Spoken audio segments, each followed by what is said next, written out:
Fix it up. Understanding everyday English phrases. Hello, everyone. Welcome back to our channel. Today, we're diving into a common English phrase, fix it up. This phrase is widely used in everyday conversations, and understanding its nuances can really enhance your English language skills. Let's get started and explore the different contexts and meanings of fix it up. Fix it up often has a literal meaning. It means to repair, restore, or improve something that is broken, damaged, or not in good condition. For example, if someone says, "I need to fix up my car," it means they need to make repairs or improvements to their car. Examples in context. After buying the old house, they had to fix it up before moving in. I'm planning to fix up that old bicycle in the garage. Beyond the literal meaning, fix it up can also be used figuratively. It can mean making changes or adjustments to something in order to make it more suitable, presentable, or acceptable.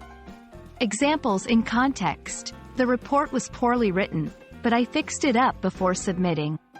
Can you fix up this document? It needs some formatting. Interestingly, the phrase can also apply to relationships. When someone says they want to fix it up with another person, it implies they want to resolve misunderstandings or repair a strained relationship. Examples in context. They had an argument, but they fixed it up and are friends again. I need to fix it up with my brother after our disagreement last week.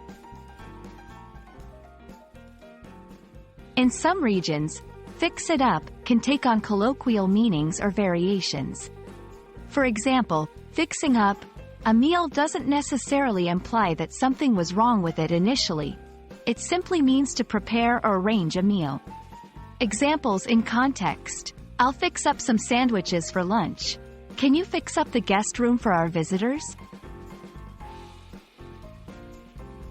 Fix it up is a versatile phrase with both literal and figurative meanings, applicable in various contexts from everyday tasks to interpersonal relationships.